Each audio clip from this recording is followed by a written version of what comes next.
Good morning, everyone. It is 10 o'clock, so that marks the start of today's webinar. I'm Katie Creighton, and along with Dean Bruce, we are co-leads for NMDA's Healthy Soil program. This morning's webinar is the pre-application webinar for eligible entities. We'll explain why we're calling it a pre-application webinar in subsequent slides. We welcome you this morning. So today's agenda is pretty straightforward. We'll talk about eligibility. Who is eligible as an eligible entity? What projects are eligible from you all? We'll talk about when and where those projects can happen in New Mexico.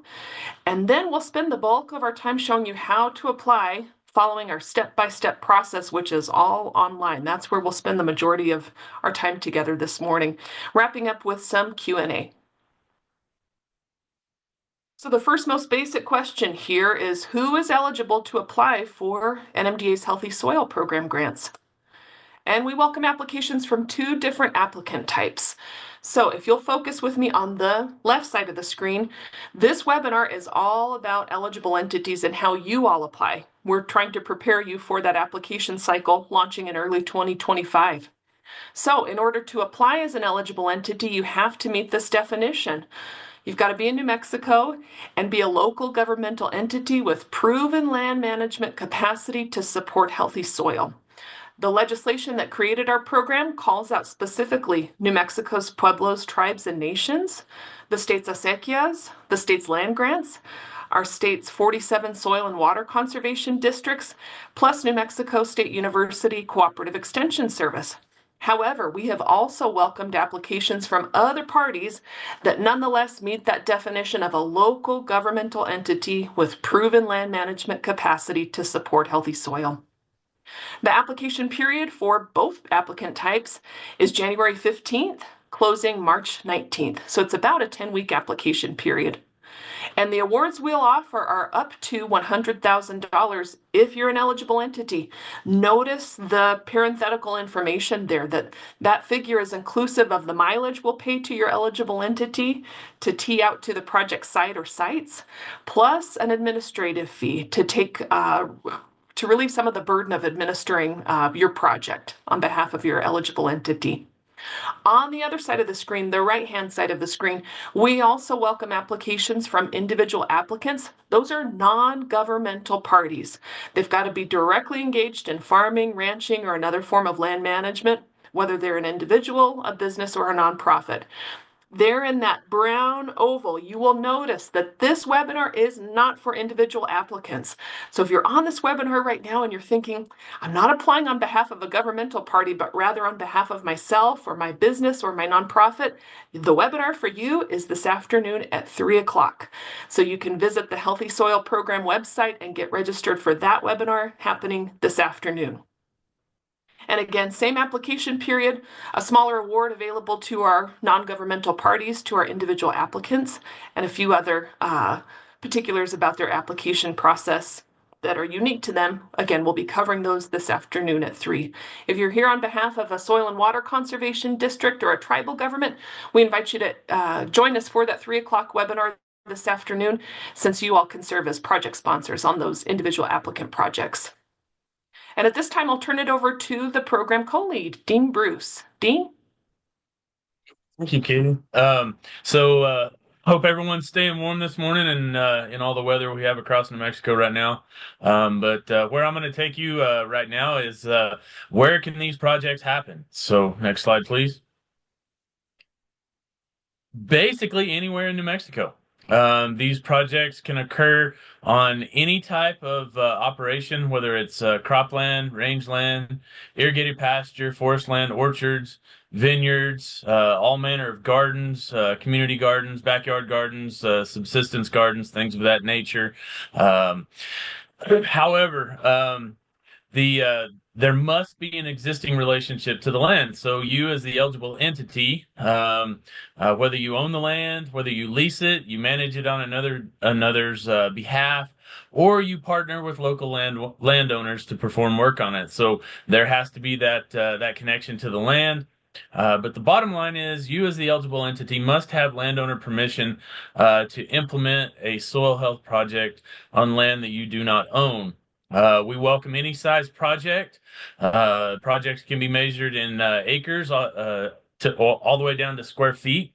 And so whether it be 1,000 square feet or 1,000 acres, we will work on any type of land, any size of operation within New Mexico. So next slide, please.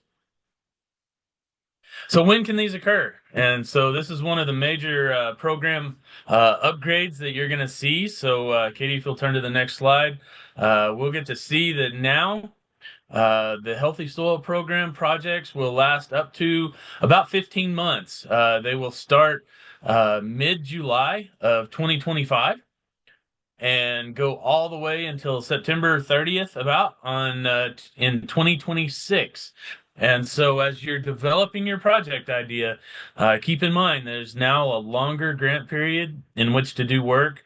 And so again, that's July of 25 to September of 26. And so write that down and let that be your guide as you're determining how these projects are going to lay out, how they fit within the ag calendar, whether you maybe want to do a fall project, a spring project, a summer project. This will allow you to have a little bit more flexibility than has been allowed in the past. And so we're hoping that as you're developing your project, that you'll make full use of the extended grant period that we're now offering. Next slide, please. So what are some of the projects that may be eligible for NMDA's Healthy Soil Program? As Katie goes to the next slide, we're going to start with the backbone behind the Healthy Soil Program, and that is the 5 soil health principles. And so these are explicitly laid out in the Act. We'll go through them fairly quickly, but you'll notice keeping soil covered is soil health principle number 1. We want to try to keep soil covered as much as possible to prevent erosion, temperature extremes, things like that. Some of the things that you may do to mitigate or to keep soil covered is to plant a cover crop, leaving some of the crop residue in the field to decompose, managing your rangeland at an intensity that is going to allow plant cover on your rangeland, all that to keep the soil covered. Soil health principle number 2 is maximizing biodiversity, minimizing disturbance on cropland and minimizing external inputs. And so when we think about minimizing disturbance on cropland, we primarily point our minds towards minimizing the tillage that we perform on cropland. However, when we think about rangeland, we may want to, again, manage our grazing so that we're not overly disturbing our rangeland. But also we want to minimize those external inputs that are required off-site to come into your operation. Some of the ways we can minimize our farm inputs, we look at the 4R strategy, which is this is primarily geared towards timing of applications of maybe chemical or fertilizer or things like that. The right amount, the right time, the right place, and the right I can't remember the other one, but we want to minimize the amount of inputs that we have to have coming from off farm, off ranch. Then number 3, maximizing biodiversity. We want to grow as many different types of plants as possible. This allows for different rooting zones, rooting depths of plants, types of plants growing on your cropland, but also both on your cropland and your rangeland. You could also increase the diversity of your crop rotation. So adding different crops into your crop rotation. When we think about rangeland, we want to maximize that healthy benefit of, or that healthy ratio of warm season grasses, cool season grasses, forbs, shrubs, etc., so that your rangeland is functioning as it should. And then number 4, maintaining a living root. We want to try to maintain a living root as long as possible during the year. These living roots allow for microbial activity to continue. The living roots, I always think about them as a straw in the ground. They allow for water infiltration into the soil, and so you want to maintain those living roots. And this could be growing long season crops, planting a cover crop, following a short season crop. Again, altering your crop rotation to have different crops in the ground when during your fallow period. But also on rangeland, we want to try to again maintain that good balance of warm season grasses, cool season grasses, forbs, and shrubs, because that provides us with a living root for the vast majority of the year. Then, of course, soil health principle number 5, integrating animals into land management. We want to have all types of animals out there, including grazing animals, birds, beneficial insects, or keystone species such as earthworms. This could mean that you, as an eligible entity, may facilitate grazing on cropland to graze some of the crop residues, or maybe grazing a cover crop, instituting a bale grazing plan on rangeland or cropland, or planting pollinator habitat. Okay, so again, as you're developing your idea for your Healthy Soil Program grant application, keep in mind that each of the on-the-ground projects must involve at least one of these soil health principles. Next slide, please. Okay, so on this slide, we just threw out a sampling. This is by no way an entire list of the practices that can be funded on cropland, but again, there on the left-hand side, we have planting a diverse mix of cover crops. In the middle there, we have establishing pollinator habitat. There on the right, we have applying biochar. We could also apply compost. This is just to kind of get the wheels turning to think about ideas that may be needed in your jurisdiction to mitigate some of the soil health resource concerns that you as an eligible entity have identified. Next slide, please, and we're going to talk about some of the projects on rangeland. Okay. So some of the projects we've seen on rangeland in the upper right-hand corner, we have individuals and eligible entities instituting a intensive rotational grazing system. This allows for improved rest rotation on your native rangelands to allow those soils to recover and the forage base to improve. We also have individuals and eligible entities that are putting together bale grazing plans. Bale grazing is it's fairly new, and basically what you do is you strategically place bales of hay in areas that are low in organic matter, low in soil cover, and you graze the cattle there, or you could do sheep, goats, graze them down to about 25% residue remaining, and then you fence the area off to allow nature to work on it, and the organic matter can then allow you or allow the soil to recover during the time that you have it excluded from all grazing. There over on the left-hand side, this is somewhat new. We're seeing some individuals beginning to implement subsoiling. And what this is it's a specialized straight shank ripper that is designed to go through both native rangeland and or cropland to break up any compaction layer that may exist. And what this will allow on rangeland is to break up a compaction layer that may exist and allow water infiltration, stimulate root growth, and then therefore stimulate the overall forage growth on the rangelands. And so we're starting to see this this year, and we're hoping to see some great results from it here in New Mexico. Next slide, please. Okay, so I want to encourage everyone on the call today to take a gander at our website, the NMDA Healthy Soil Program website. We now have an interactive map, and what this map does is you can see each of those little dots on there. The red dots are those eligible entity projects, and that's who we're speaking to today. But those are the projects that have already been funded and are being implemented or have been implemented by eligible entities across the state. And so what you can do on our map is you can click on one of those dots once you get to our website. It'll give you a summary of the project. who implemented the project, and approximately how many acres, and kind of give you just some more information on as you brainstorm to do what to determine what kind of projects you may want to do within your own jurisdiction. The turquoise colored dots right there, those are the individual applicant projects, and we encourage you to look at those as well because again, those can probably give you an idea of some of the things that have been funded, where they've been funded, and give you an overall idea of some of the projects within the state.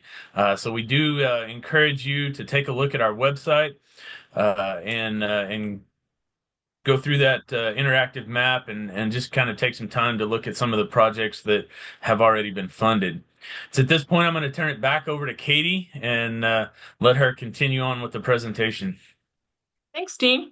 And your technical knowledge is so immense that I think we could go on listening to all of your project ideas. So a good asset for all of our eligible entities here in Dean. So a question, how does your eligible entity apply for a grant from the Healthy Soil Program? As I said, this is the part of the presentation we'll spend the bulk of our time on this morning. And the answer is pretty simple. Every little thing you will need to apply as a local governmental entity, again, that's the definition of our eligible entities, everything you'll need is on our eligible entity webpage. Here's a screenshot of that webpage. And all we ask that you do is read the prologue at the top and follow steps 1 through 4 in order to make application. As I said earlier, the application will not launch until early 2025. So today truly is a pre-application webinar where we show you the steps so that you can begin thinking through those project ideas and developing them. So while there are 4 steps on our website for eligible entities to follow, today we're going to focus on these top 2. These are the ones that we really encourage you to tackle in this calendar year. We just kicked off November, so you've got this month and next, and that will put you in good standing in early 2025 to tackle these other steps. As I said, we don't have an online application launched just yet. That will happen in early 2025. So the best thing you can do right now is to work on steps 1 and 2. And I'll pause on the screen for just a moment to give you a chance, if you'd like, to pick up your smartphone and take a snap of that QR code at the bottom right side of the screen. That's where we will be spending the bulk of our time this morning. So I will leave it there for just a moment, and I will pop over to our website. And Jean, hopefully you'll give me a nod when you see that we're on the Healthy Soil Program webpage. Yes, we are. Okay, great. So this is where most people tend to land for the first time when they're coming to the Healthy Soil Program. Lots of good information here, a reminder of those 5 soil health principles that are codified for us in law and that Dean covered with some examples earlier. Again, some background on our grant program. A reminder of who qualifies as an eligible entity. And that's where we're going to click over to the webpage that is specific to eligible entities. So Dean, are you seeing that FY26 requirements for eligible entities? Yes, we are. Okay, great.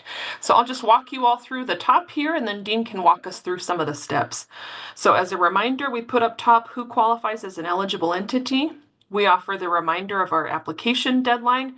This is really important to note that we will not accept, meaning we will not review, we will not consider for funding any application that comes in late, that comes in incomplete, that is submitted on paper. So this is the webpage where you'll want to be, and everything you'll need to apply you'll find right here. But we want to offer that reminder in bold. Next little bit. We put together an FAQ document. Those are our frequently asked questions. You'll see that that document is coming soon. The reason for that is we want to harvest the good questions you all might have today, and Dean and I will puzzle through those questions and add them to that FAQ document if they rise to that level. So an invitation for you there as you think of questions to ask us today. We'll continue posting our outreach opportunities here on this upper half of the screen so that you're aware of what's coming down the pike. and success. You made it here today. We'll have another webinar just after we launch the application in January of 2025. So stay tuned to this webpage and stay tuned to our weekly newsletter. That's where we tend to offer updates on the program, including future outreach opportunities. And that's exactly what this little bit of text says here, is to subscribe to that weekly newsletter, which you can do on the Healthy Soil Program homepage. We offer this application document checklist at the top. So if you get overwhelmed, if you're not sure where to start, if you're not sure you have everything you need in order to apply, this is a good one-stop shop. And it's a quick and dirty capture of everything that you would need to apply, including pictures of your project site, that bale grazing template, if you decide to do bale grazing as part of your project. This is a big one, our timeline and budget template. That's worth a full 40 points of the 100 possible points. That comes later. If you choose to submit other supporting items, say, letters of support from your local land managers, we certainly welcome those as well. I'll collapse that checklist so that we can turn it over to Dean and focus on these first 2 of the 4 steps to apply for our grants. So Thank you, Katie. If you'll open up step 1, and this is probably the most critical step in the entire process as you begin to develop your project idea.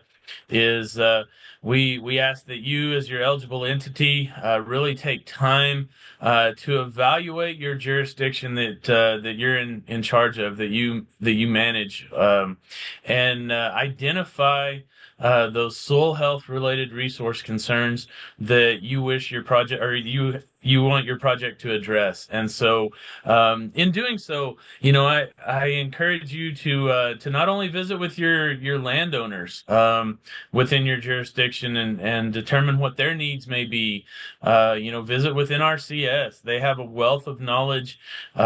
Each area should have a local NRCS office that you can visit with to determine, what are they seeing as the greatest soil health related resource concerns as they do their job. But also, NMSU Cooperative Extension Service and and others is really spend time deciding what you want to focus on. Sometimes it's we tend to, want to throw everything, including the kitchen sink, and we want to fix every problem at once. But it may be necessary for you as an eligible entity to specifically target maybe a land use or one specific resource concern. So it's important, it's critical, and that's why Katie mentioned, to start this process, step 1 and 2, right now, November, December timeframe. And really take some time to plan out what you want your project to focus on. You as an eligible entity may consider a number of factors, as mentioned here, right here on the webpage. The land with the greatest potential for soil health improvement. Sometimes it's best to start with some of the lands that have the most potential for the quickest improvement. You may also want to determine the number of local land managers that may be benefited by your project. If you focus your project, how many landowners, land managers will be benefited.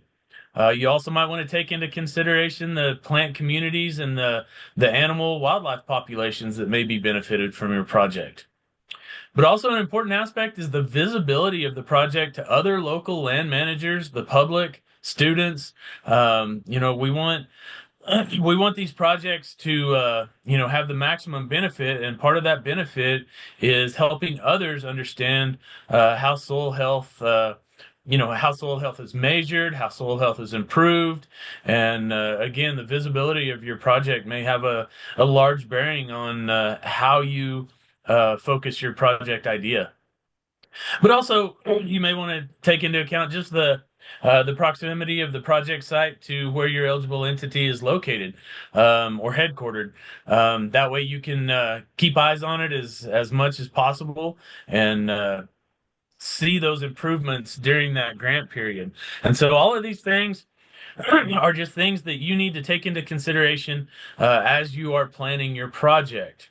But one of the most critical ones is to identify the soil health related resource concerns that your project is going to focus on. That's going to be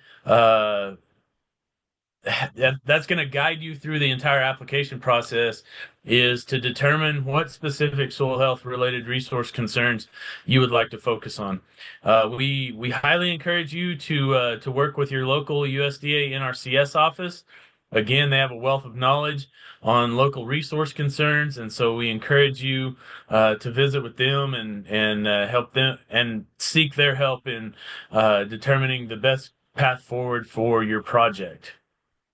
So once you've kind of done all that brainstorming on step one, Katie's going to minimize that one. We're going to open up the tab for step two.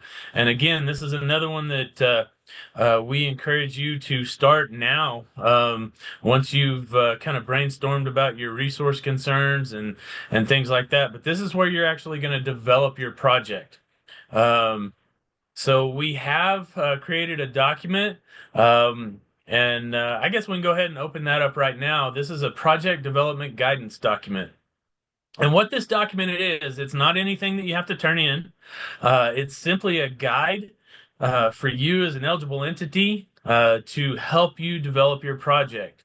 And so what this contains, you can see on that graphic right there that, basically you as the eligible entity, if you're planning on applying, you will click on this entire document.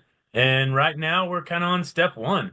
Or yeah, step one will be on the website, but step two is what this document is designed for.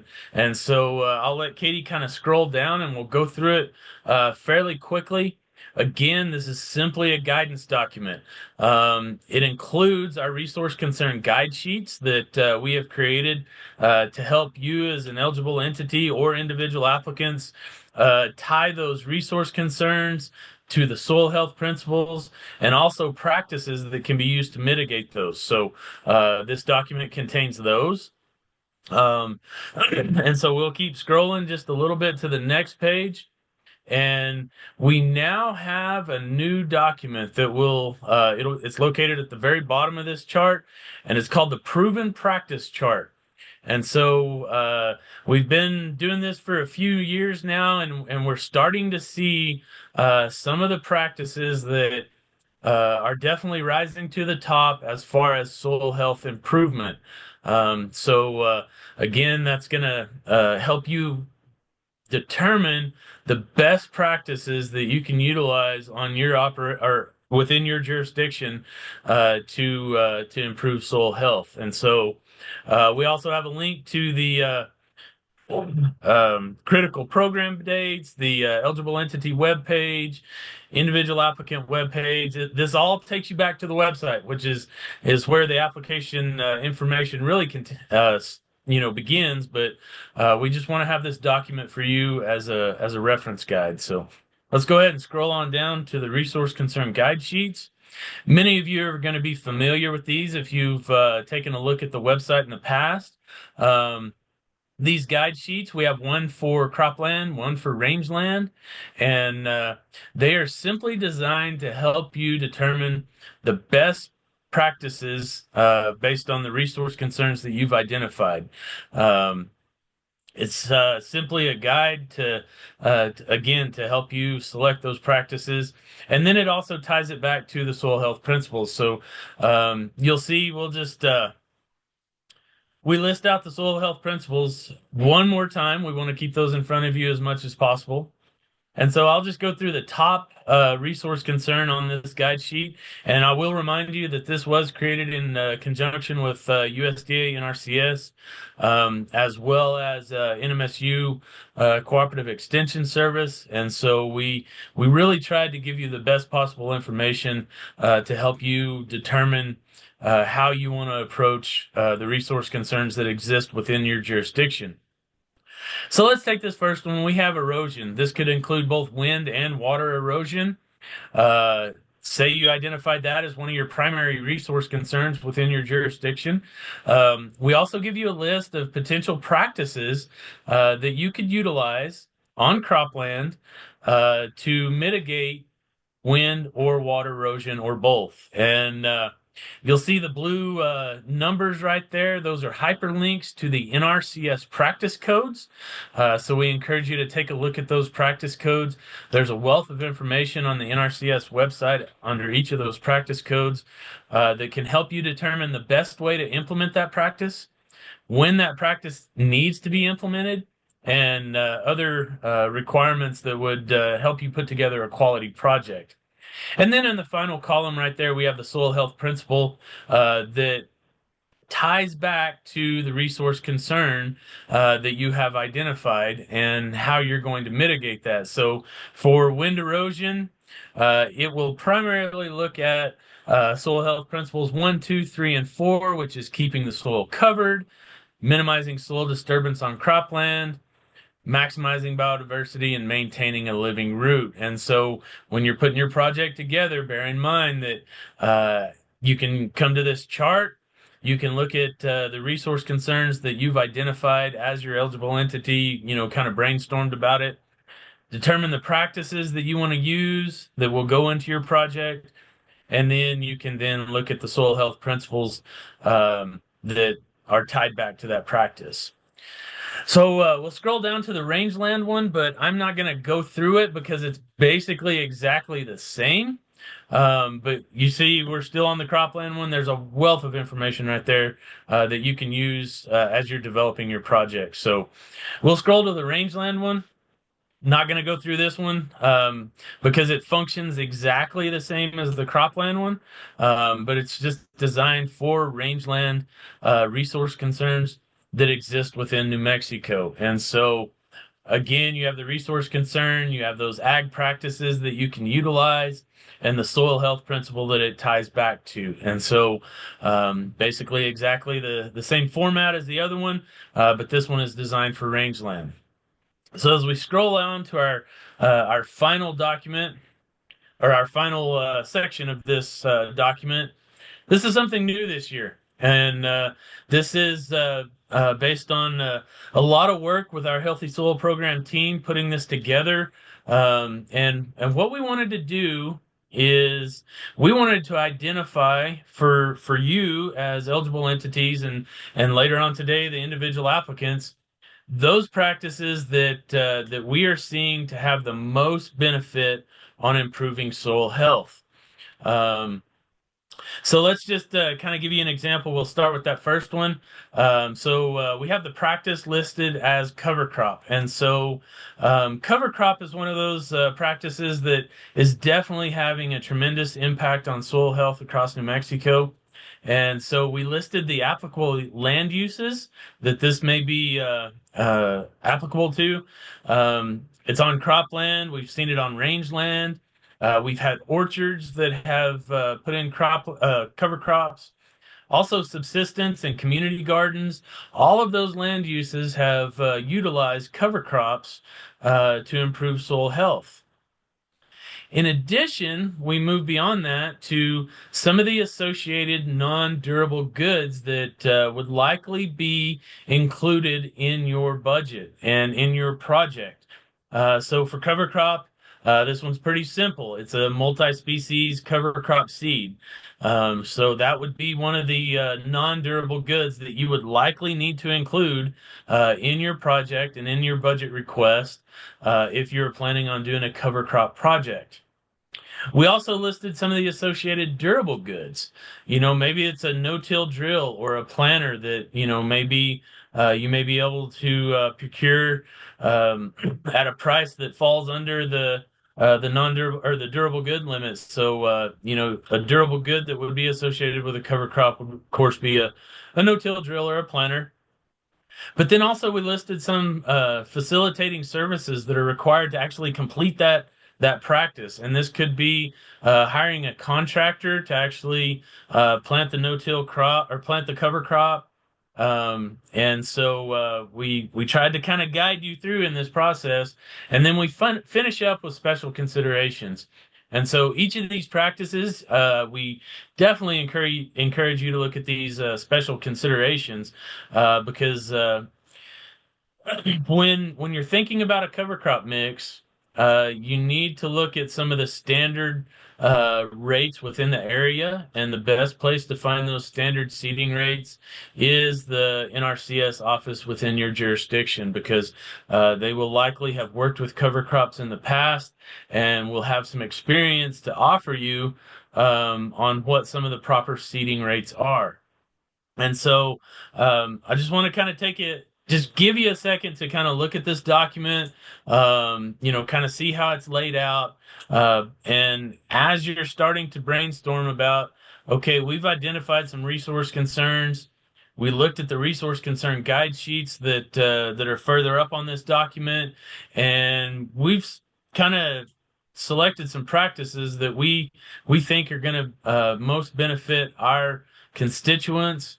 And then now you're going to actually begin to start selecting the non-durable goods, the durable goods, any services that may be necessary to complete that, and then of course paying attention to the special considerations. So I'm just going to let Katie kind of hover over this for just a second before we go back to the web page and give you a chance to kind of ask some questions in the chat that we can address later regarding this new chart that we've created for you as eligible entities and also individual applicants. So I'll just kind of let her scroll to the bottom of it. You're going to see that we have covered the vast majority of practices that are necessary to improve soil health across New Mexico. We have mulching, we have compost, we have other organic-based soil amendments. We have range seeding. We have cropland conversion to rangeland. There's a lot of cropland that people are interested in actually converting it back to rangeland to mitigate some of the erosion issues and also provide forage for livestock. We have bale grazing. We have prescribed grazing, pollinator habitat. There's quite a bit of information here, and we encourage you as an eligible entity to take time and read through this document because it will really help you put together a quality application that you can focus on the issues that exist within your jurisdiction. So again, we'll just kind of I think at this point we'll probably go back to the website, kind of finish up the project development phase. But again, if you have any questions on that document, please throw them into the chat and we'll try to address them later.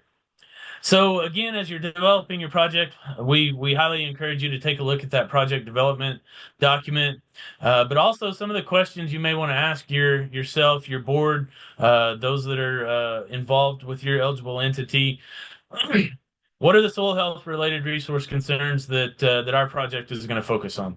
That's primary. That's what you're gonna that's gonna build your application right there is those soil health related resource concerns. But then also you want to ask yourself which soil health principles will best address those resource concerns, and then finishing up with what agriculture practices or conservation practices will best put those soil health principles into action. So again, those documents we've created, they should help you answer those first three questions right there. But then, as I mentioned earlier, you want to begin to determine, based on our grant period, which will begin about mid-July of 2025 to late September of 2026, what can we implement within that time period? It's very important. It's very critical to really spend some time understanding how long these practices take to implement, how long within or what can function within the ag calendar. I think a lot of people in the state are realizing you probably couldn't put a cover crop in today. It's a little bit snowy out there. And so you really want to focus on determining the best time of year to implement those practices. And again, fit that all within the guardrails of the newly revised grant period.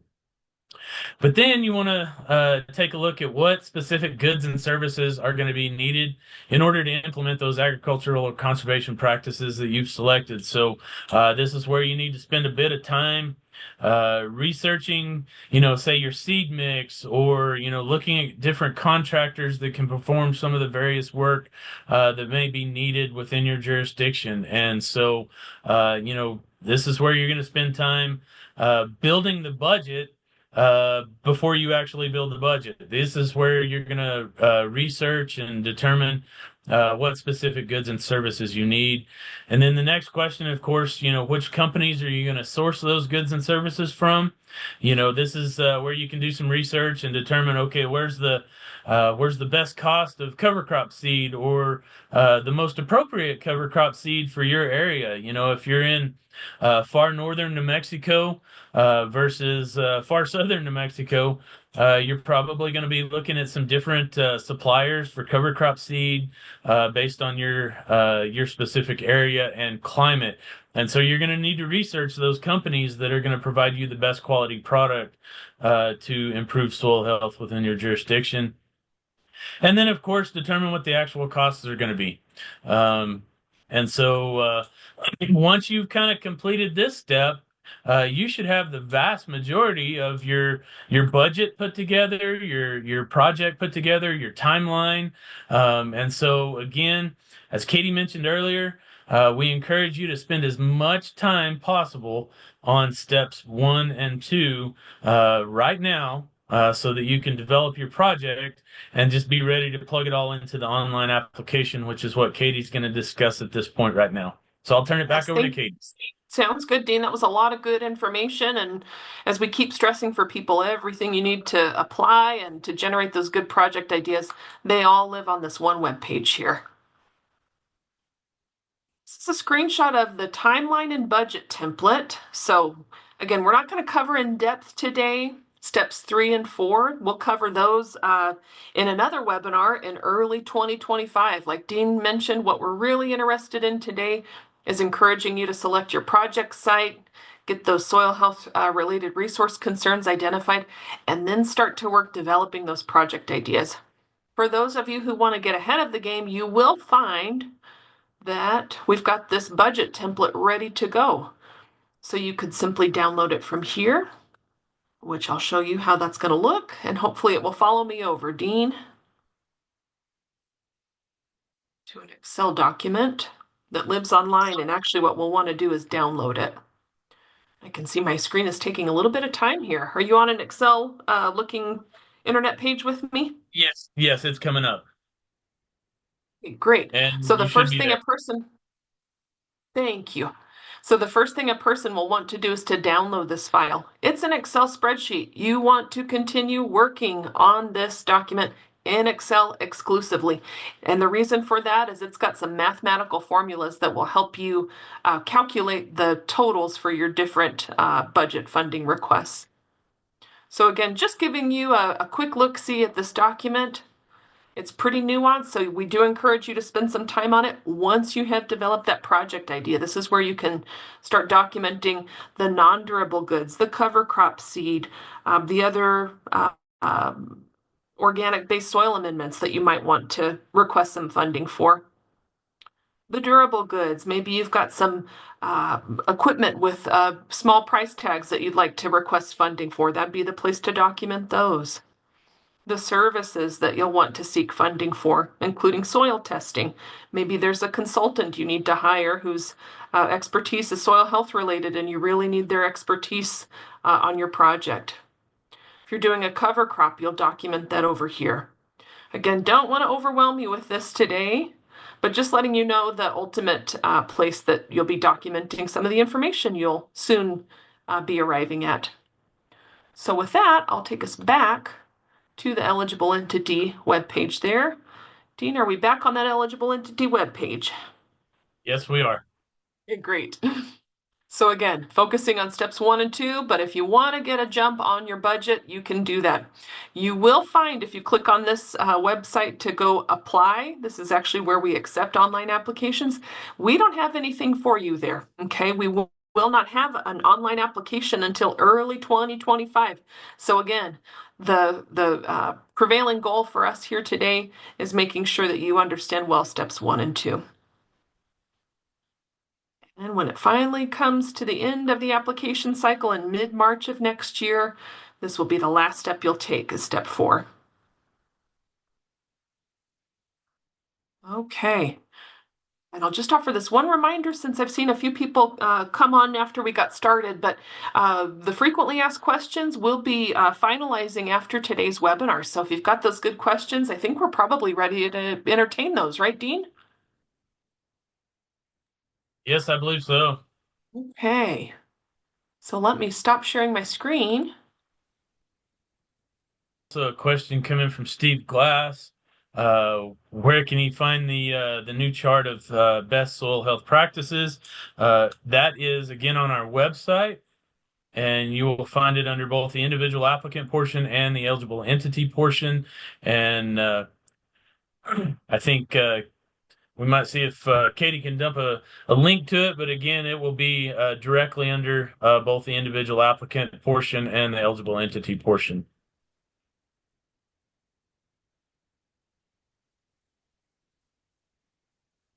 Okay, a question from are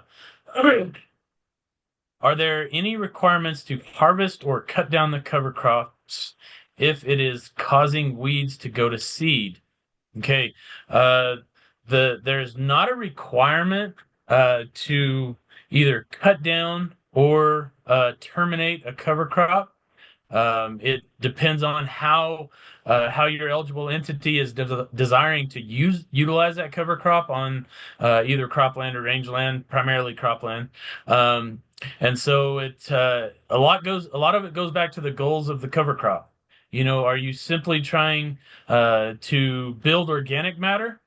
Or are you trying? I mean, because a lot of times we actually use cover crops to suppress weeds, and so if there is an issue, you are allowed to shred it, uh, to uh, to um, to knock it over in some way using maybe a crimper, a roller crimper, or something like that.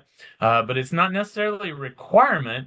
But the one thing I do want to key in on your question is that you are not allowed to harvest a cover crop such as baling and remove that residue off site. So you cannot harvest a cover crop. It must remain on the field, either terminated or roller crimped in, shredded, however you plan to do that, but it cannot be harvested.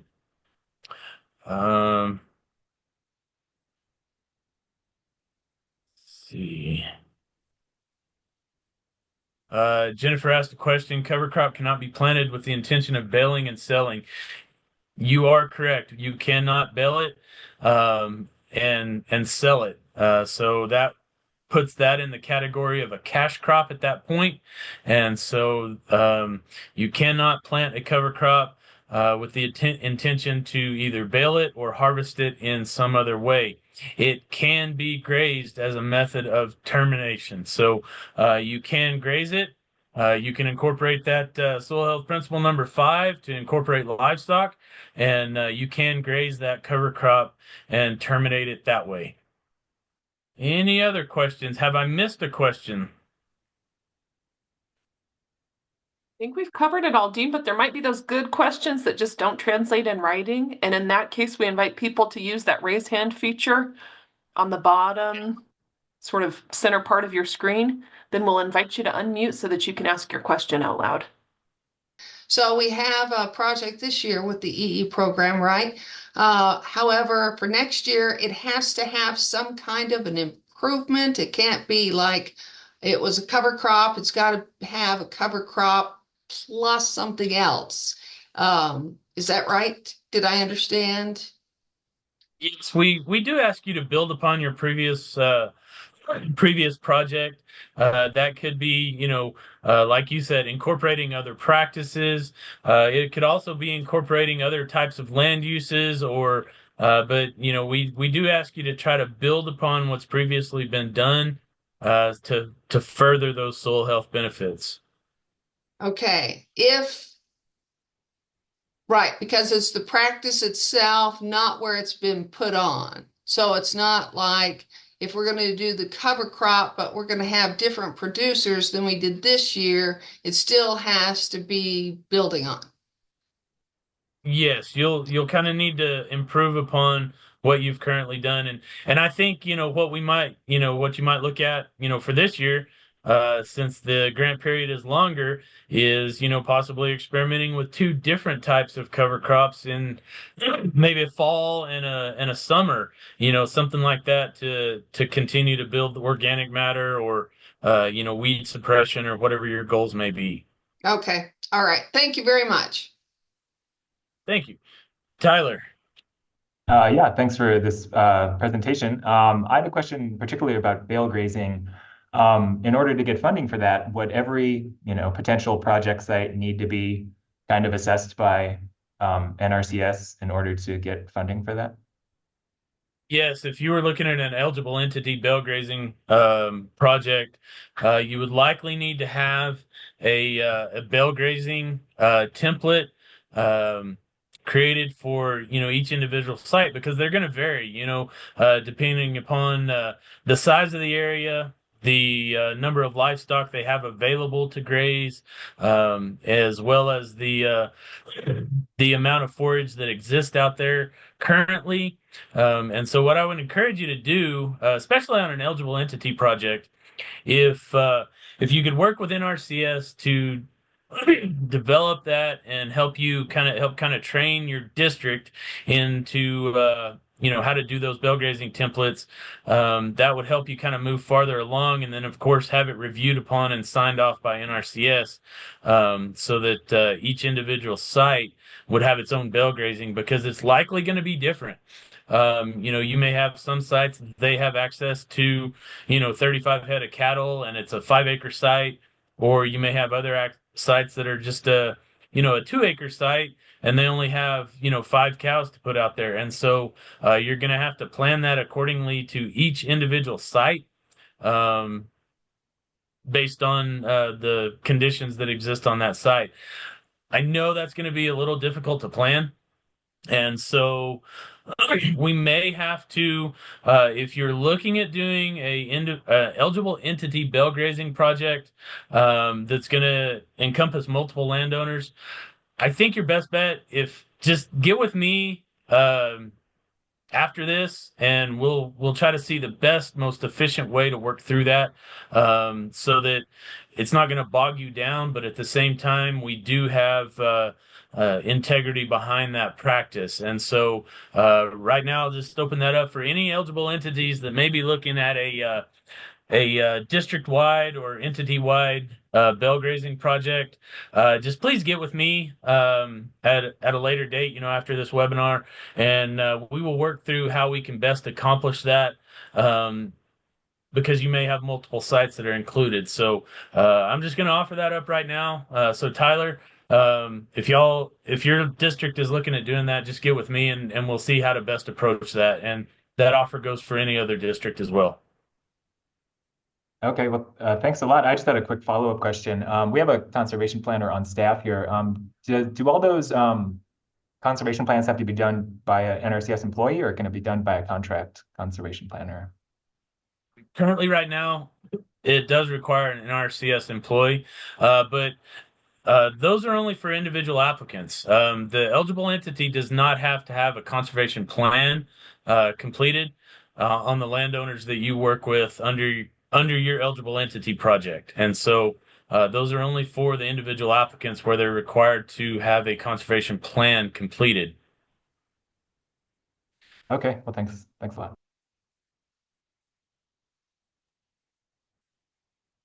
Questions in the chat that I'll call some attention to. Christine Ortiz asks, what's the grant range? So for those of you who might have jumped on after we started the webinar, that was one of the earlier pieces of information we offered. You as eligible entities, meaning you must be governmental. You as eligible entities can apply for project awards of up to $100,000. Keep in mind that's inclusive of the 15% administrative fee we'll pay, as well as the mileage we will pay you so that you can ping out to your project site or project sites. So you'll want to be thinking of that on down the road as you start to craft that budget document about what are the miles that you'll be traveling over the course of these 15 months in order to visit your project sites. All that's got to be bundled up within that $100,000 total. Okay, and there's a financial question I'm going to tap another important member of the Healthy Soil Program team to help address, and that's Patricia Debner. So, Patricia, the question comes from Jenny Pierce over at Chavis SWCD. Just clarification, if buying a drill, the amount can't exceed $4,999.99, right? Pre-tax, she asks. So a little clarification on that, please, from your financial point of view. It's not pre-tax, it's total cost. So if you have to pay tax on that drill, and it takes you over $499.99, that's a no. Patricia, that was my sense. So I had a draft answer ready. I'll go ahead and enter that into the chat as well. We'll leave it there. It's 11 o'clock, and be in touch with us via that email address. Get signed up for our Healthy Soil Program newsletter as well. And we'll see you on down the road. Thanks, everybody. Have a great day.